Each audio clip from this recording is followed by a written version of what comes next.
Nationally, corn yields are expected to average out at about 123 bushels per acre. That's the worst the national average has been since 1995. But in much of North Dakota and most of Minnesota, yields are expected to do quite well. From the edge of this property line in Richland County to here on the edge of South Fargo, it took 13 minutes and 52 seconds, leaving the question. The Valley City Times record caught our eye. They have a dinosaur for sale, and we're hitting the road before it's too late.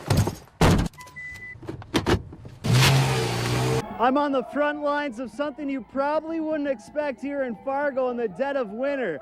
Unseen, a local nonprofit is hosting a 5K race. Unfortunately, it's the world's smallest 5K, so you can't register. It's been limited to just one, all in an effort to show what one person can accomplish.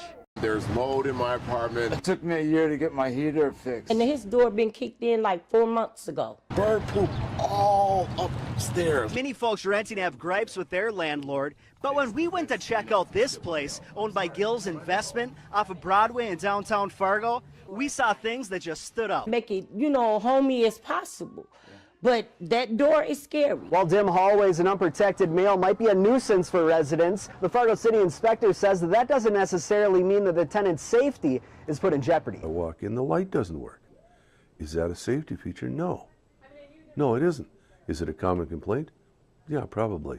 The city of Fargo hasn't inspected this place for a while. This was not this way in 2010. I'll tell you that off the top. They're going to make another inspection early 2013, but they say most importantly, before calling them, your first step should be addressing your issues with your landlord. Basically, the conditions in there are unsanitary. They're unlivable. But when we tried to chat with him, it didn't seem like he was ready for that conversation. Is that the main concern? Okay. Oh, okay. Why? Get out.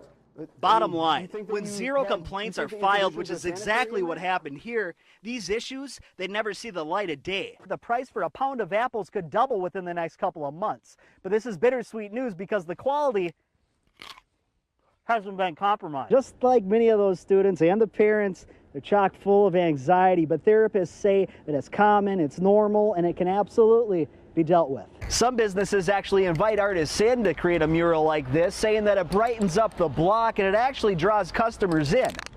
But what they don't want is to hear about those spraying themselves into trouble with the law.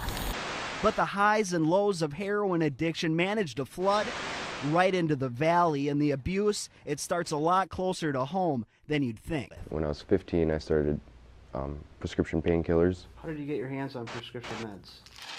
Oh, I tell you what, middle school and high school is the easiest place to find prescription pills ever. It's just a really tough situation for absolutely everyone involved. Right now, Alexis and her family, each one of these top producers is equipped with a water bed, 14 gallons underneath my feet, and they have about 70 stalls, all for their top producers. I'd laugh at him. School was canceled and we had nothing else better to do. My face is like freezing, but it's worth it. But we're tough. We've dealt with blowing snow before, and we know what to do when it gets bad out there. I stay home and play games. Nothing wrong with that. What do you do? I think I'm gonna fly a kite. Flag, yeah. Oh yeah, that's gonna be good. I think I'm gonna go fly a kite. Let's go, we can here. We can, and look, the sun just came out. So with the travel advisory set up across the state of North Dakota, I decided to take to the skies. It might be cold, but you can still have fun. Or at the least try to have fun. I managed to rip through not one but 2 kites today, and likely the greatest distance my kite managed to fly up into the air was about 10 feet. Hard to call it a real accomplishment, but for all the others who even managed to get outside in this ridiculous wind, there's something to be said about embracing it because we can. I think every North Dakotan hates this weather, but we strive for it. In Fargo, Eric Crest, Valley News Live. They're very, very slow, and it's at this time of year that they work their way out of the ditches and hit the road. Right now, electronic pull tabs have taken in about $69,000 in just a half a year. On $5. How about that? Coming far short from the anticipated $35 million thought to have been generated by year's end. There's another one. It's making it sound like it's a failure. I don't think it is. It'll go.